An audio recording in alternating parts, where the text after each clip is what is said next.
Welcome to Home Dad Chat, brought to you by the National At Home Dad Network. My name is Brock, My name is Danny. and we are here to talk about life as stay at home dads. So sit back, relax, and enjoy the show. No, I don't want much. I even love handmade crafts made of macaroni. Come on now, you should know me. Times I might eat too much. No worry about my weight. Got the dad bod rocking on me. Sketches on my feet. Cargo shorts look good on me. I'm a dad, that's what I do. Hey, everybody, welcome back to the show. Hope you've had a great week. I know it's been maybe even a little bit longer than a week since you've heard my voice. And Danny, of course, it'll be even longer because he's not with us today. But, sickness has hit the households of my family and Danny's family and probably yours as well. And so we kind of took some time off because we could not get connected at all with our busy schedules and dealing with sick children. So hope you're healthy and well. But today I have Phil Zimmerman with me, who I have talked to a few times in the Dad Lounge, but I know him best from his podcast, Hop on Pop Culture. And this podcast, I enjoy it so much. One, I love the art because Dr. Seuss, that's just king to me in the world of books for kids. But at the same time, too, the topics and conversations that go on, similar to what this show is, but also, I guess that honey didn't work so well. No, not enough garlic in it. Not enough. But also, too, like just between the conversations and the topics, they're very similar in shows. But I feel like you guys go way deeper than we do when it comes to just getting into the pop culture side of things. So, Phil, welcome to the show. I'm so excited to get to spend this time with you. Well, thank you. This is not my beautiful pod. This is not my beautiful cast. You're not my beautiful co-host. Where have you taken me? This place is lovely. Thank you for having me over. Yeah, definitely. We have been sick too. You guys put out episodes weekly, huh? We do. Yeah, weekly. That's nuts. I mean, I think we're at different spots. Dylan and I, our kids are like 5 and 6. Okay. And we try to get one out a month, and that's about our bandwidth right now. We're trying to do other stuff with the network too that we're part of. Yeah. But yeah, that's nuts. And we're like, it's almost the end of February. We're gonna get one done. We're meeting tomorrow, but we have delayed our recording session about 6 times because families have been sick. And then last night I started getting sick too with a head cold. Yeah, it's definitely one of those things that for us, our kids are older. I've got a 9-year-old and a 12-year-old. He's got kids that are college, I think like 15, 13, and I think 7 or 9 or something like that. So, yeah, older kids, it just kind of works really well. And two, we also do our recording while they're at school. So, Oh, that's the that's other nice. part. Dylan and I Yeah. wait until the nighttime after bedtime is done, and then we meet because he works during the day. I'm a stay-at-home dad. He works during the day. Okay. And well, for me, like I have a very flexible job. So I work about 90% from home, and Danny is a full-time stay-at-home dad. And so it works really well for us to just have like a morning. So we usually Wednesday mornings at like 9, 10 o'clock, like we jump on and do the show. So So it now works that's out really fantastic, well. and you're less likely to get interrupted or rescheduled because the nighttime is like the Wild West. That It that is is. when all the stuff that you needed to get done suddenly, oh hey, there's an opportunity. Now you're getting it done. Yep. Our first year that we actually started the show, we would have run-ins all the time for like bedtime. Like we would be recording at like 8, 9 o'clock. And it was like kids would be coming in to say goodnight. And it was like, okay, this is fun. I mean, it just definitely shows like it's real life. But at the same time, we were like, all right, how do we cut this out? And it ended up working out that all the kids were in school and we could do it during the day.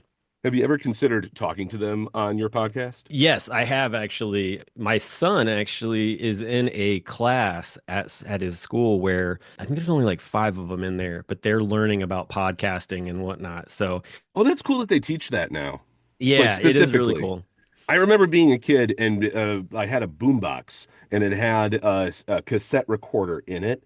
And Yeah. I remember really enjoying like making fake radio ads by recording my voice because it had a recorder. There was a little microphone built into the thing Yep. somewhere.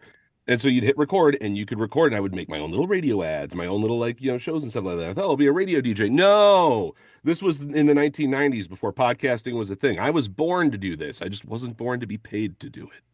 Well, When I was in high school in the 90s, actually got to be a radio DJ at our school because we had a full-fledged radio station. And so, Oh, yeah, sick. yeah. So I actually I think it was like a couple of years ago, I came across the photo in my box of photos that I just happened to be rummaging through one day and came across a photo of me sitting in the booth with my headphones on talking or whatever. Someone had, I think from like yearbook or whatever, had like snapped the photo, and then they usually come around and give them to you like in envelopes and whatnot after like that year or whatever. And I was like, oh man, this is so cool. And so yeah, I would do commercials. We would record them on 8 tracks because you could erase them with a big magnet. Nice. And Oh so yeah, that's right. You could just take a magnet to an 8 track and then it's gone.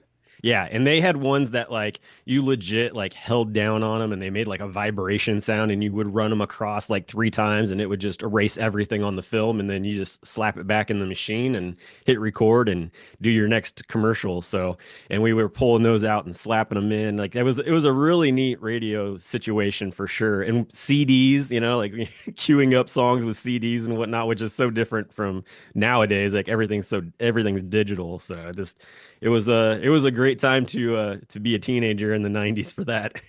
What a weird time to have grown up, right? It's like we have one foot in the pre-internet era and then another foot sort of sinking into the quagmire that is the internet era.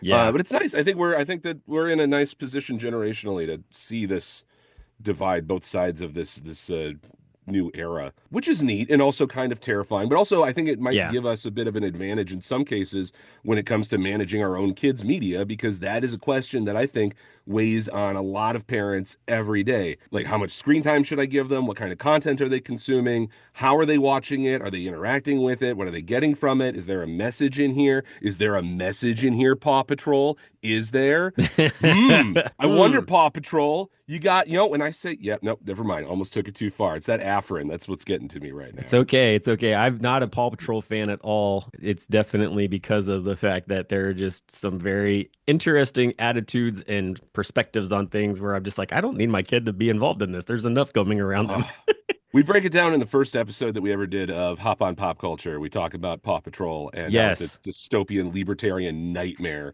And you can go back and listen to that. But I will Do. say Yes. that over the I need course to. of time, our episodes have gotten much better in content and quality. So you don't have to start from the beginning. I did. I listened to all Oh, of oh, them. thank you. I I went appreciate through I that. started from the beginning and went through them all and yes, as a longtime podcaster, you can definitely see where the progression was, but it was good. Like each episode is hilarious and has great insight, and I'm one of those people when I listen to a podcast, like I react with it all the time, just with either, you're like, "Oh, what is that show? What is that show with like that robot, whatever?" I was like, "Short Circuit."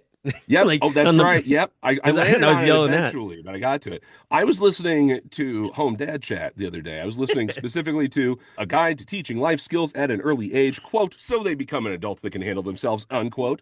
Yes. And I was reacting out loud to that too. I had opinions. Some were shared, some were slightly differing. But my main takeaway, Brock, is this. Danny sounds like Nicolas Cage. Has anyone ever told him that? I don't think so. I The like next time that you though. record with him, could you get him to say, "I'm going to steal the Declaration of Independence" for me? Would you? I can I'd love to hear it. So if you could put that bug in his ear, I'm telling you, it's gonna sound just like him. I definitely I think I can even like key that up to where he wouldn't even know and just walk him right Yeah, into it. if you could trick him into saying the specific phrase, I promise it's not a Winter Soldier bit. I love it. That's great. I actually have not thought of that, but I might have to listen a little bit harder to hear that. I love Nicolas Cage. I think he's hilarious. Him and Keanu Reeves are probably some of my two favorite like actors just Yeah, from that they're era. amazing, and I feel like they don't get. I mean, they get credit, they do, Yeah. but I feel like they get some unnecessary criticism. They Yeah. they they are who they are, but there's a lot of like subtlety and variation in between all their performances. But there are some people, some performers who just are who they are, and that is what makes them very interesting to watch. Christopher Walken is one of them. Oh yeah, I Nicolas love Cage, Christopher Keanu Walken. Reeves, yeah, and it comes to me, everything just keeps coming back to Commedia dell'arte, the old theater form where they had these stereotype roles, and it was the same like five different stock characters in different Yep. situations every time, and you would just watch it, and that's what they are. They are basically the stock commedia dell'arte characters of our Hollywood casting circle that we have these days. We'll watch them in anything, any version of themselves. Oh We will yeah. watch it. Well, that's what I love about Sonic 3. It just to hit that, just to touch that really quickly, and we'll get back to talking about kids and technology and all that. But like Sonic 3, you guys mentioned the fact that like, Jim Carrey comes in and breaks the fourth wall. And to me, I died laughing. Like I was just like, this is hysterical. And my son, who like has really gotten into Sonic, was like, what? And I was explaining it to him in the movie theater because like there wasn't a lot of us in there, but there was enough of like kids that I'm like, nobody's gonna care if I'm talking. And so I was I do explaining like it to that when the him. pressure's off, you can tell the Yeah. vibe of the theaters. This is a kids movie. They're talking out loud. It's Yeah. fine.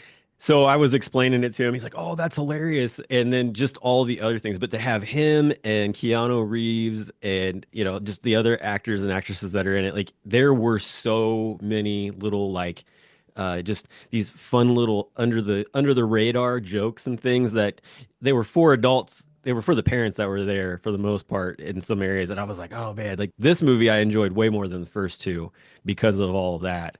It is my favorite of the three, and Yeah. I say that with a heart full of love for the first one, and then even more for the second one. They keep getting better. Yeah. I love it. I even loved the Knuckles show in between two and three. The kids watched that. I didn't watch that with them, but the kids watched it. They really liked it. So, but that's, that kind of goes back to the whole idea of like screen time and how much, screen time you give to your kids or whatnot. And I feel, I feel like me with my kids being 9 and 12, they get a lot of screen time, but they do a lot of work as well. So it's just sort of like a nice give and take so that I Yeah, can get things done around the house. what do you define as a lot of screen time in your house? I would say, I don't know. It depends on the day, really, but there are days where they might get 2 hours of straight screen time or even 3 hours of That straight. does feel, yeah, that like in a row. Like, Yeah. yeah, that does I feel try like to a break lot, it. I right? try to break it up from time to time with like, hey, like go unload the dishwasher. Why don't you guys go upstairs and play or, clean your room or something along those lines. Or if it's nice out, it's like get outside type of deal. Typically we have the rule though, if it's nice out, like the TV doesn't come on because we're just like, it's nice out, go outside. Very Gen X. Like you have nowhere else to be but outside. You don't Well, need to we be in gotta, front of yeah, the and TV. it's important to enjoy the world while we still have it. So, that's also something to Yeah. consider. I keep Yep. thinking way too much about the Star Trek episode Inner Light. Well, we're not here to talk about Star Trek. Hey, I got my catchphrase in, which it turns out that's my catchphrase because I have ADHD and my kid probably has it too. And that means that we interact with screen time, I think, differently than some people. But Okay. yeah, 2 or 3 hours. Now, this is after school, I'm assuming, right? They come home Oh from school. yeah. They get a bit of screen time after that. And Yeah. they've Yeah. been presumably off of screens the majority of the school day or almost Well, all of let's it. pause on that for a second because that's not the case with Well, some of these oh, okay. schools. You have a complicating factor. I Okay. do. I have a complicating factor because for whatever reason, there's this new wave of how to get kids to study and interact with learning. And it seems like tablets and laptops have become sort of this like, hey, like let's make this entertaining and fun for you. And you can play this game. And to be able to advance in the game, you actually have to answer questions that are based off of what we're learning for like an upcoming test or whatever. And so they do Okay. that A at tried and school. true method.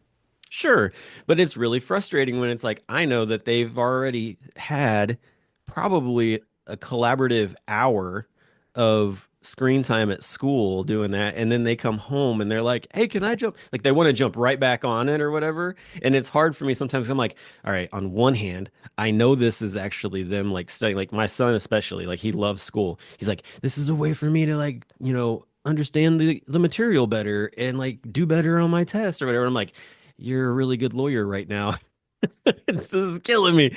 But at the same time, too, I'm like, don't you have a book or something? And like, oh, we're not allowed to bring our books home with us and all this other stuff. And Like it's like, textbooks or library yeah, books. no textbooks. We actually, this school doesn't even have a library. Anything like book wise that they would need either is like they bring it in, or if it's something where they're doing some sort of research, a lot of times like they just utilize the public library to get the books that they need. Shout out to the public library, by the way. I Oh, have a stack of like 20 CPL Chicago Public Library books stacked up in my daughter's room, which I cleaned earlier today. I Um, love the public library here in I love the Cincinnati public too. library, and it's a great alternative to after school screen time because it's open, it's free for kids. My kid is 6, and our branch that we go to, they've got like big stacking Lego bricks by the window that the kids are Oh, allowed to cool. take down and play with quietly. They've got coloring pages and crayons and writing material and stuff like that. And then they've got all the books that you get to borrow, for free, and you can borrow any number of them. Yeah. My daughter really loves it whenever we go to the library. And I'm trying to do that more frequently. Yeah. Our library actually also has maker space. So like you can go in and make buttons Oh, or that's cool. yeah, or That's cool. My kid stickers. would love that. Yeah, it's cool because you do the whole press down and crimp them and all that kind of thing. Like it's and you can even like print off like if you're like, oh, like I really like this character and it's not one that maybe they have printed, you can go print it off and they'll cut I it think out and there put is it on a button. significant value, especially for kids, in being able to make something that you then have a tangible result for, and Oh yeah. making something cool like like a button or something like that. Or I'm gonna tell my kid. Oh, okay, we're getting away from the screen time thing again. I just realized we're way far away from it. Here's We my are. question about your screen time, actually. So they're on the screens at the school and they're doing specifically those school projects. Now, I Yes. imagine that the iPads at the school are set up in a way where they have to remain focused on that specific application or page, and they're not just like watching YouTube videos or anything while they're Right. doing that or playing Roblox or something. Which, ooh, I just heard the collective shudder from all the parents in the audience. Roblox, oh, the devil's blocks. Um, so the way I see it, their brains engage differently in it. If you're sitting there and you're watching a YouTube video and you got your headphones on, like that sort of takes up your vision. That takes up your brain space. You're in that world. That's where you are right now. And getting out of that, being taken out of that, taking your headphones off, stopping the video, and then like re-entering the reality, the physical reality around you. I mean, that's a task for an adult sometimes too. Like, Oh you yeah, just feel definitely. yourself going through that. And for a kid, that something like that can be absolutely like amplified. Now, I think if they're doing specific work on a specific app that the school has and they're like in on that, they're still not entirely submerged. They're still out there. They're around their classmates who are sharing in the same activity that they're doing. So in my mind, I wouldn't necessarily count that as screen time, even though they're using a screen. And that's something that I'm gonna have to juggle too as she gets older. Is like this technology is becoming more prevalent. It's going to be used everywhere. It is a tool. Did people complained about paper when paper was made and started being distributed at schools? They're like, well, if people use paper, then what's going to happen to the chalkboard industry? My kids aren't going to have a job if they can't go make chalkboards. Like, so we got to watch out for that we're not repeating, the the phobia of new technology and that we aren't turning ourselves into Luddites by Very doing that. true. Very true. Yeah, I think it's I like my kid wants screen time right when she gets back from school. And she's only in kindergarten. And they do tablets sometimes for parts of the day in kindergarten, but again, it's one of those everyone is doing the same thing and it is an activity-based thing. They're not just like in their own worlds, being ignored. If when she comes home, if she wants to watch, something on her iPad or if she wants to play a game on the Switch on the TV or something like that, I'll hook her up for a little bit and then I'll take that time to go do the dishes and go do something, Yes. nearby that needs to be done for the house. And like you said, I'll set a timer and we'll take breaks. But the thing is, and I think this is a tip that some parents might be able to use. I will throw a caveat out there. I'm not an expert. I'm just a dude on a podcast, literally the worst source of information on the planet. So take this with a grain of salt. May or may not work for you. Results may vary. You got to offer them something in this reality to replace what you're taking. You got to sort of Indiana Jones it with the golden idol. Yes, I love that analogy. Yeah. So, I'll go about and I'll finish like doing the dishes. I'll have the timer ready to go off, and then I'll get out a card game or a board game or something, or I'll get some arts and crafts supplies out. But just like some sort of activity that you do together with the kid, because you can't expect like they're on screen time. Sometimes they're doing that. It's a solo activity. You're around, but you're not necessarily interacting with each other. And in my situation with me and my kid, that's a great way for her to decompress from being. She keeps reminding me, kindergarten is 7 hours long, Daddy. I'm like, yes, it is. And yet it hardly feels like I have 7 hours to do anything in a day. So All that free time, right? yeah, yeah. And I mean, I was in a lift the other day, and my driver was talking about how his 11-year-old nephew takes the iPad into the bathroom with him. And I had to remind him, like, well, you take your phone in with you, don't you? Let's not judge the kids too harshly. Let's be aware of what the actual act of going into the screen and coming out of it feels like, and how Yeah. difficult that might be for someone who is younger and not experienced and not emotionally mature and hasn't lived in a world where you had to use a phone book. Oh yeah. Well, a lot of that. I mean, all those different things from back in the day when we were kids, like, it's like compared to what we had growing up to what they have growing up is, it's George Jetson versus Flintstones in some ways. You know what's surprisingly hard is inviting people to a kid's birthday party because I don't have the contact info for most of the parents in her classroom. When I was a kid, they literally handed out a like they printed it and stapled it. It was a big old directory, and it had every student in the school separated by grade and class, alphabetized within that, and it had their first name, their last name, their parents' names, their phone number, their address, everything you Yeah. need to steal an identity was in this book, and they just passed it out to all the students. At our school, they do have that database electronically so like I can actually look up kids' names and it'll pop up all their like contact information for their parents and everything. Like they've done a really good job with being able to allow parents to connect with other parents and Well, that's really cool. Do you have to be signed in to do something like that, though? oh yeah, definitely. Yeah, Oh, that's good. I'm glad they there's got it definitely a secure. firewall and everything for it for sure. Yeah, you have to have like specific like codes from the school and stuff. So yeah, it's nice. It actually has worked out really well, especially when like it's like, hey, so my kid forgot this assignment. Would you be able to scan like take a picture of it and send it to me so that I can print off for him, that kind of deal. And that's been helpful. We contact people like that. With my 12-year-old too, he has an Apple Watch. And part of that is because like one, we got the kids like the T-Mobile Kid Sync watches a couple years ago. And those were really nice for us to just communicate with the kids, know where they are, that kind of thing. If So like there's a ever walkie-talkie on the wrist, like a James Bond situation. a little bit, yeah. I mean, you definitely had that ability. Actually, these T-Mobile watches actually had cameras on the front of them, so you could actually Hmm. FaceTime with them, which was pretty wild. So almost a Um, almost a Get Smart kind of yeah, future it deal. was.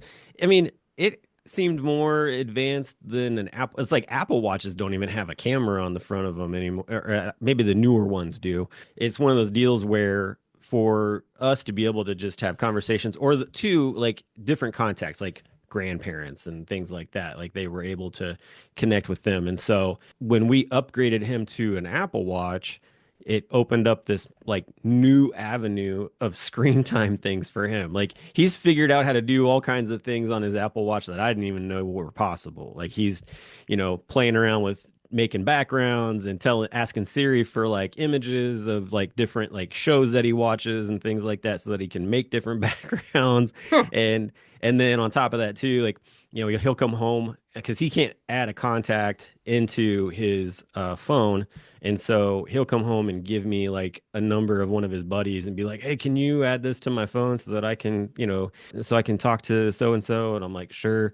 So, just all this different side of things has been very interesting. The one thing that he has figured out most recently, which I didn't think he would figure out that quickly, is we bought him noise canceling headphones because when we go to church, it's like a small venue with loud music and it's a little too much for his ears sometimes. Oh yeah, And overstimulating. Can't yeah, imagine. and so he's been putting earplugs in, and I'm like, we'll just get him some headphones. And so we got him these headphones, and he's figured out how to Bluetooth them to his watch so that he can play music from Oh, nice. Spotify on there. I'm like, Nice. okay, kid.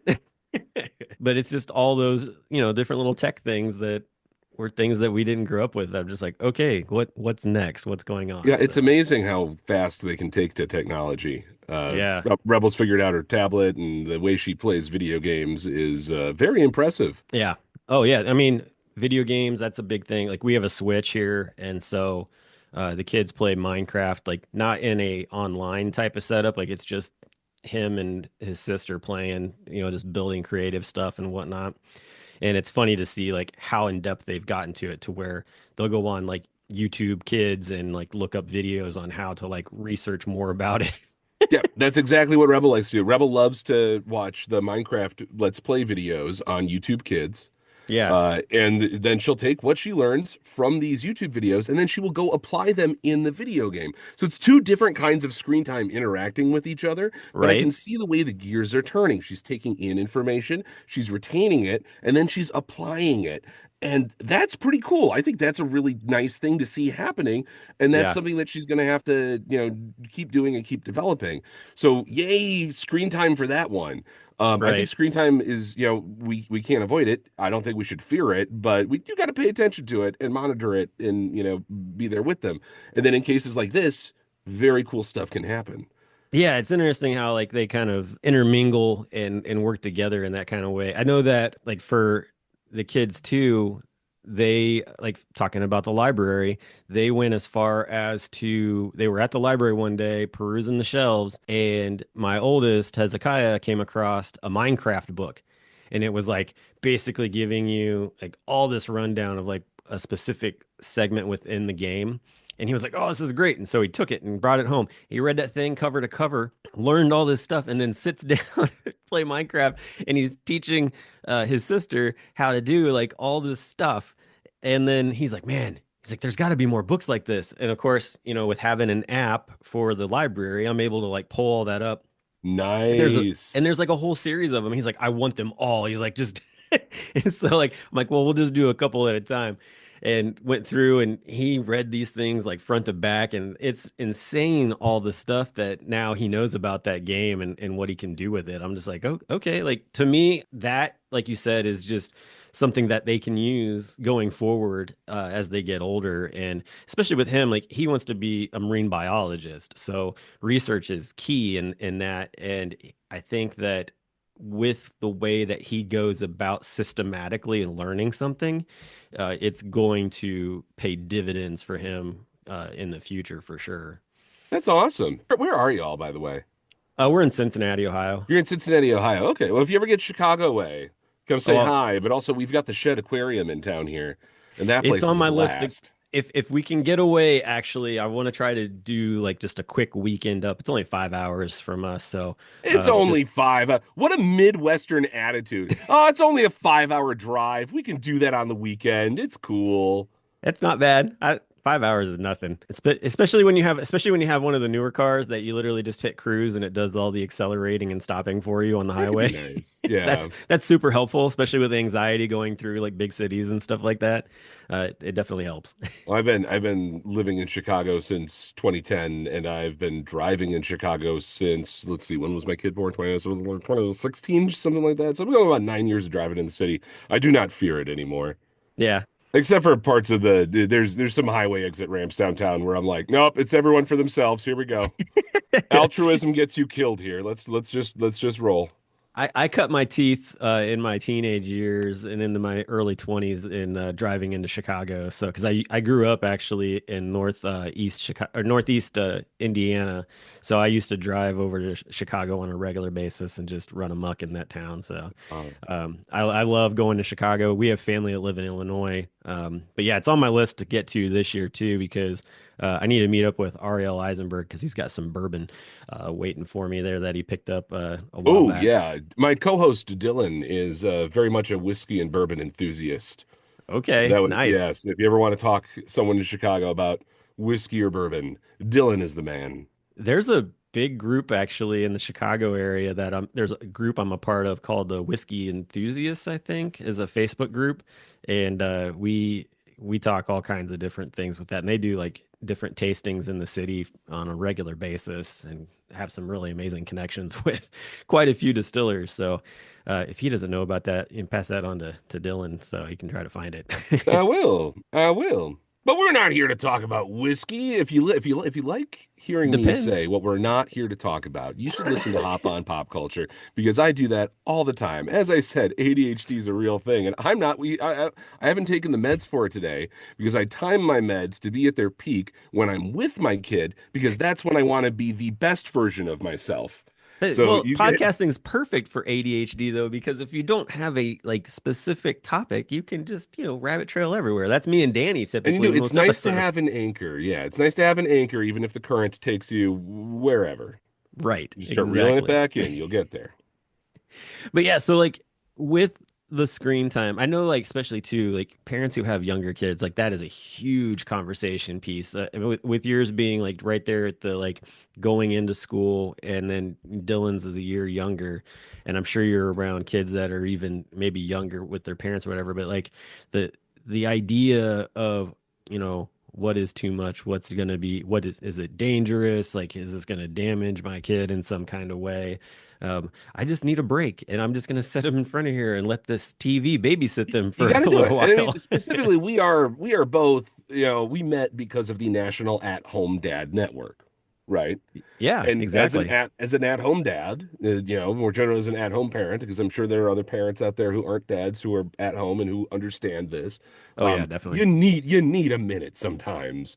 And if Big City Greens is going to give that to me, if a Minecraft video is going to give that to me, I'm gonna take that. And obviously I'm gonna keep an eye on it. I'm gonna screen what they're screening too. One of the things that Dylan and I talk about, and one of the reasons that we choose what our kids are into, is because we do tend to watch what our kids are watching, because you have Yeah. to monitor that stuff. I will speak so that the person remains anonymous, because I do wish for them to not be sour at me, just in case. But I'm very well acquainted with a child between the ages of 10 and 12. And they are the no, I can't, if I say it's a blood relation, then well, now they know who it is. Anyway, so my nephew was hanging out with me playing with Legos, and he took his iPad and he set it up and he had the YouTube on, and he just hit play, and so it was playing, droning in the background, and he was looking up at it while we were just building stuff with Legos. And it wasn't a let's play video of a video game. It wasn't like a silly cartoon. It was propaganda, just straight up propaganda modeled to look like the news. It was not a legitimate news organization. It was not a news channel. It was saying things that were definitely not true about people who live in China and things like that. And like I stopped the video, and I had to talk to him. I'm like, this isn't my job, because I'm not his parent, and I'm sure that his parent has followed up on with this with him. But like, you gotta, like, do you understand what you're watching? Is it the news? No, it's not the news. This is specifically meant to look like news so that it tricks you into thinking that it's real. And that shit's out there. The Yep. YouTube Kids app has been pretty good, I think, about keeping that kind of stuff at bay. I've still gone through that Kids app and I've still blocked a whole bunch of channels. There are these like really poorly made cartoons that I'm like, Yes. Oh, some of it was the content. Some of it was like, this character does not, Ladybug from Miraculous does not need to be pregnant, nor does Cat Noir for that matter. And I'm gonna just block this YouTube video that has both of them doing that at the same time. And then I'll get the same video, but now it's in German.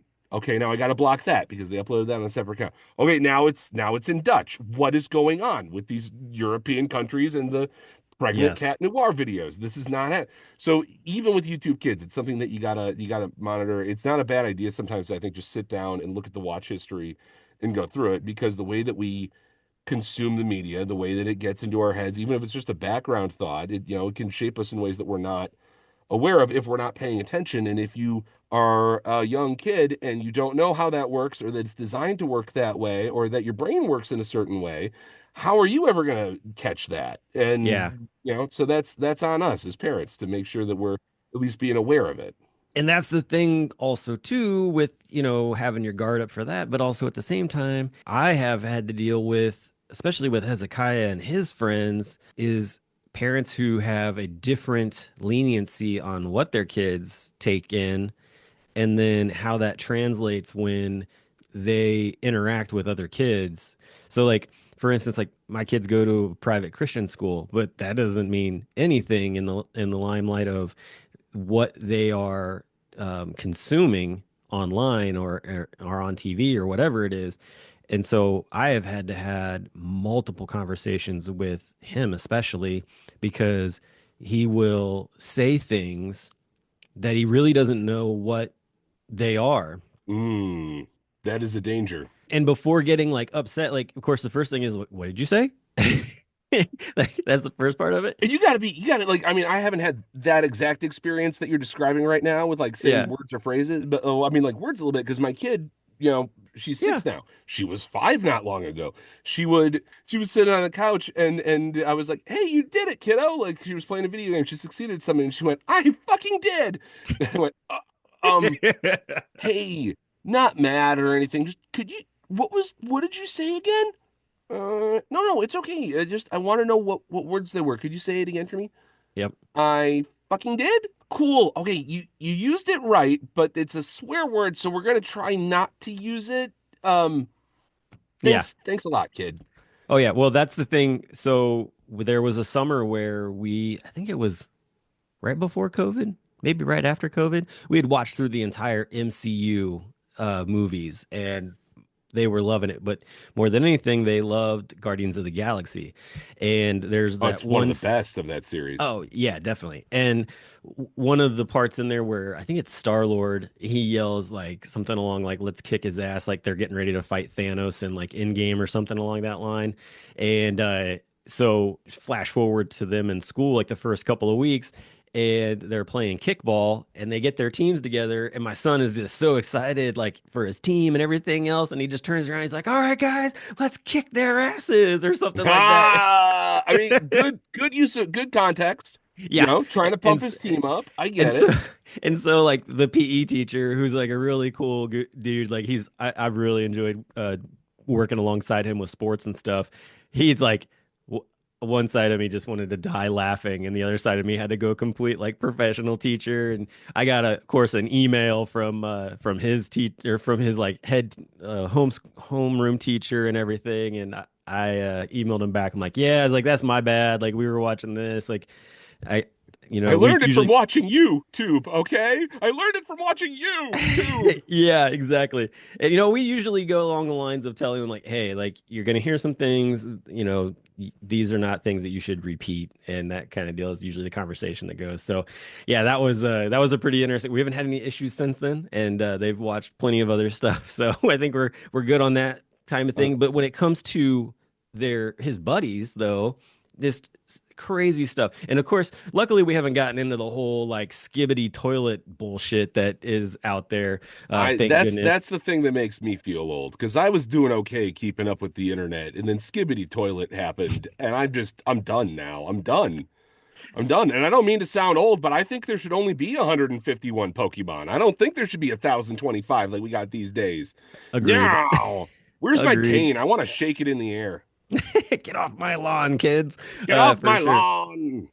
But yeah, so it's one of those deals where you have to kind of I dive into more of like, so I studied as a youth minister, and one of the things that they always taught us in classes for like psychology type of things with working with kids was kids are going to come up to you and they're going to tell you some things, and it's the way that they are going to continue on that conversation or relationship with you is based upon how you're going to react to that. And if you can be non-reactive and just like like, okay, well, let's talk about that a little bit more. So like when he says things, it's like, so just curious, where'd you hear that at, like, and having a conversation is a lot better than like, whoa, like what did you say that for, Yeah. and just And come like at you them with said, you sounded like your kid heard that watching screens at someone else's house. Wait, no, you actually no, you said you were watching it with them, didn't you?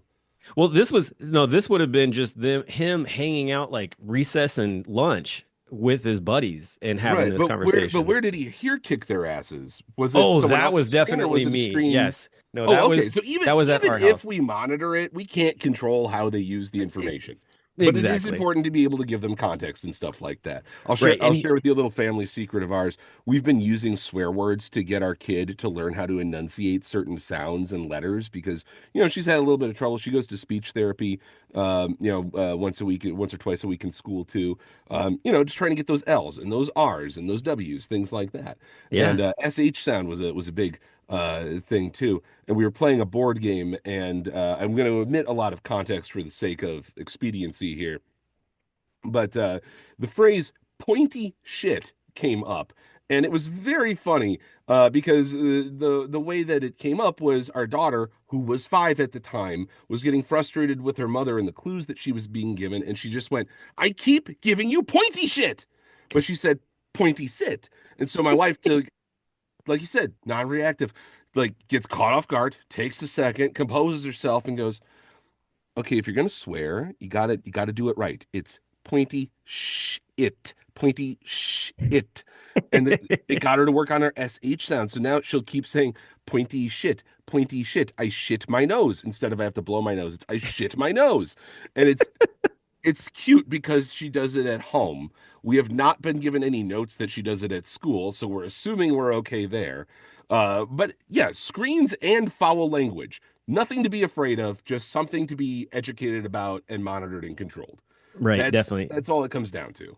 Yeah, having guards up and basically being able to, react to it, like you said, like just in a way that's not gonna overly react is definitely good.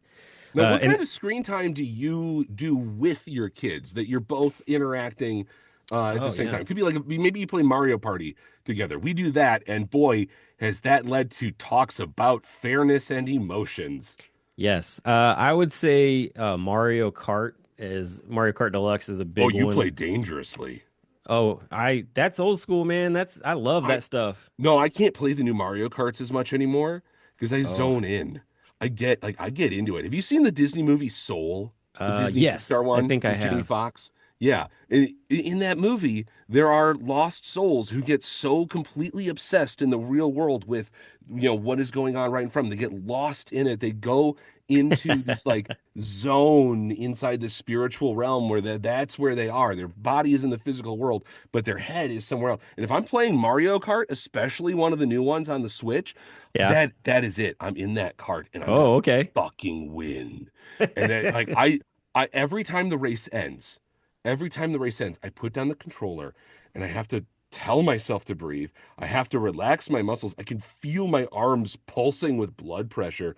I Oh can't wow. I can't keep doing that anymore. I don't know what it is. That and laser tag are there's two things that really set me off. I'm not an elite athlete, but you put me in a laser tag arena, I'm doing my best. I We love went to it. laser tag for my kid's birthday this past year, and Dylan, my co-host, we said, "Hey, we have an odd number of kids. Any adults want to be in the laser tag?" And he immediately threw his hand up, jumped in. And I'm like, "All right, man, have fun. I'm gonna stand in the back there to, just keep an eye on everyone." And I'm standing in the back of the laser tag arena, and he walks up to me. He's got his laser pistol down at his side. He's like, "I need to stop. I'm way too ahead in the lead. I have shot so many kids." And I'm like, "Dylan, don't say that. I'm going to misquote you on a podcast sometime. People are going to get the wrong idea about us. I love that though. It's hop on pop culture, not pop culture." Pop culture. Well, Oh my goodness. That's hilarious. So oh gosh, I lost my train of thought It's, because of it's all right, sir. I do that to people. that. For me, watching movies with my kids is another big one. I Ooh, that's a enjoy big one. like Yeah. we like going through different series. So like we've watched through Lord of the Rings, we've watched Oh, I through Back can't to the wait until she's Future. old enough for that. Yeah, we've watched through actually we just finished watching through Pirates of the Caribbean series last night. Just like all these different like series is where they're like, "Oh, that looks interesting." And so we'll watch it. It's really interesting to see their responses to the movies and then have conversations with them based on it. And also too to see things that were around back in the day that aren't. Like Back to the Future, hilarious. Like that was so much fun to like watch that with them Some of and those just that's a screen time question. I'm glad that you're watching it with your kids because sometimes the movies from that era are they're rated in such a way where you're like, "Oh, this is PG." And then you realize, "Oh, this is before they invented PG-13." yeah. And Oh yeah. Yeah. you'll get stuff in the movie that you're maybe not prepared to discuss with your kids. I quote a lot of Goonies when I'm out just with the family doing stuff like all the time. It's one of my all-time favorite movies, and I've got quite a few different quotes for things. But the one that the one that I quote pretty frequently here of recent, especially when I get around, like we'll go check out like different museums or whatever, is any statue that has like a penis. Like there's actually a David statue down in Louisville. It's huge. It's outside, like on like a public street. And we were walking by. My wife starts snickering, and I was like, "What? If it was put on the other way, we'd all be pissing in our faces." I'm glad that you like the Goonies. My wife, big Star Wars fan. Oh, You I can love tell Star because Wars our too. kid's name is Rebel. Yep. Partly after David Bowie, partly after Star Wars, partly because there are certain systems in place that she's going to have to fight against. And boy, we just wanted to give her a heads up. Um, Although sometimes she'll act out and I'll be sitting there and I'll be like, compliance. Compliance is such a pretty name. Why couldn't it have been compliance? Compliance, obedience, you get over here right now.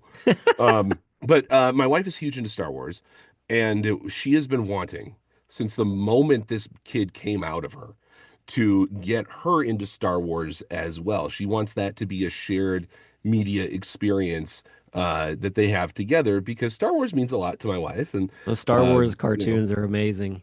there are some amazing ones there. But, it's early days for us yet.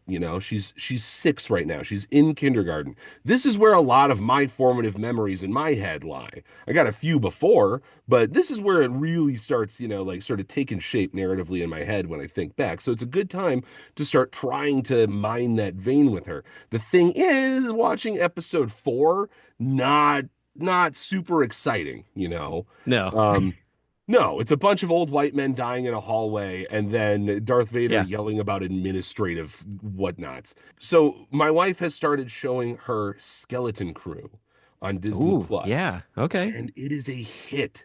The kid loves it. These space Yeah. pirates with the kids who are a little older than her going off on these adventures. The makeup, the robots, the everything about it is just like been hitting it. So we've been watching those episodes and trying to make that like a family screen time moment. Like that. Like the other day, we decided to watch in the basement where we can change the color of the lights in the room. So we changed the color of the lights. I made everyone milkshakes, and then we all sat on the couch and just Yep. cuddled up and watched one episode. And she couldn't believe that. Oh, it's one episode. That was so short. It was such a short episode, and I'd never seen her sit through something that was 40 minutes long without moving, and then say afterwards how short that felt. Yeah. So that was a nice moment too.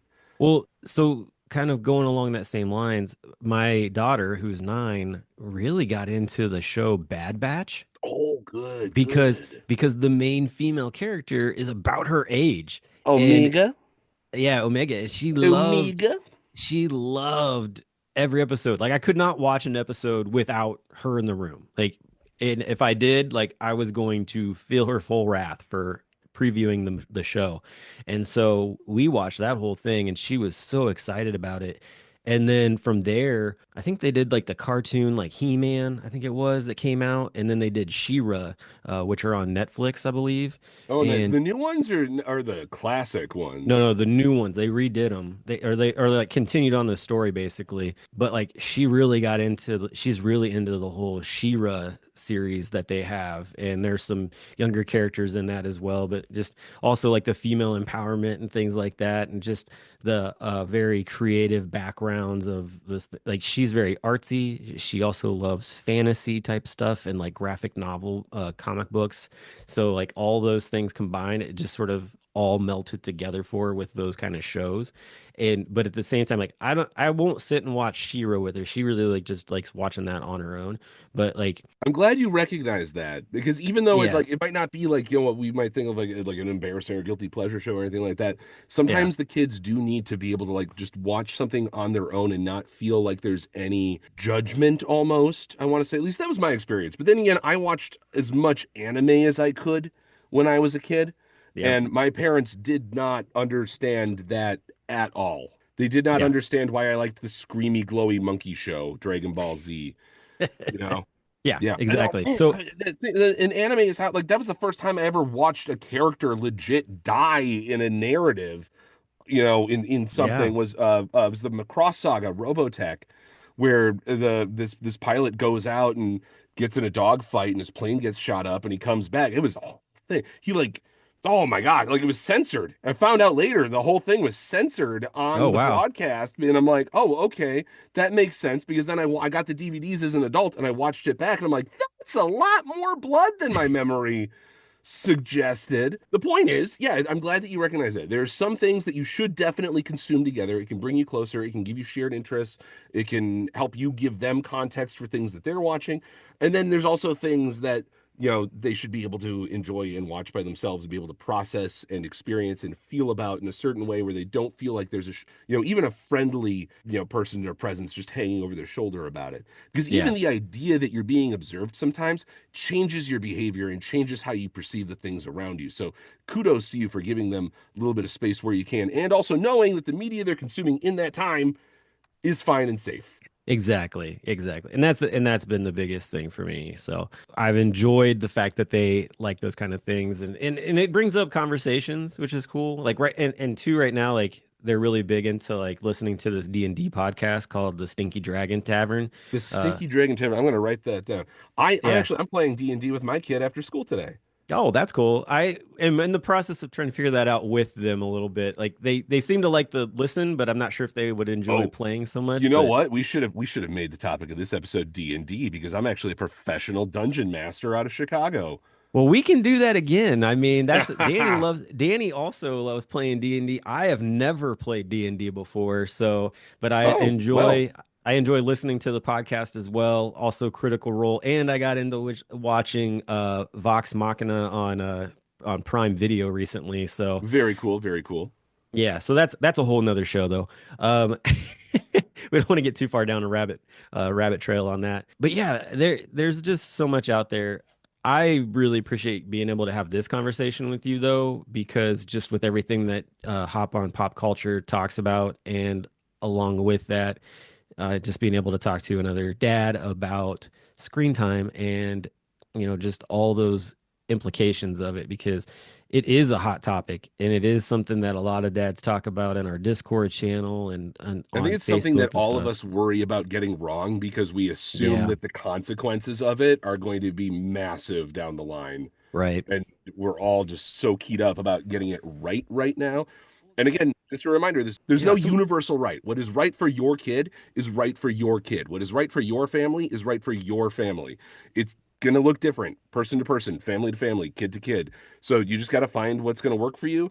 And I think if there is any universal aspect to this, it's just be aware of what is being consumed, make sure that they can get out of that sphere of being in the screen, and give them context and be a part of it with them when you can. I love that. I think that's a great great ending piece for the show. And with that, Phil, thank you so much for coming on and filling the chair of Danny being out and just being able to have some time to chat with you, man. This has been Again, see great. if you can get him to say any more Nick Cage lines the next time he's on there. I'll send you a list of quotes, and if maybe you can get him to say a couple of them, just like without him realizing it. I can definitely But try. Nicholas Cage and I share a birthday, so who knows? We'll see what happens. oh, that's nice of him that he didn't just take it, that he lets you share it with him. I know, That's right? very Yeah, thoughtful of him. What a it's very good. magnanimous actor Nicolas Cage is. Right, exactly.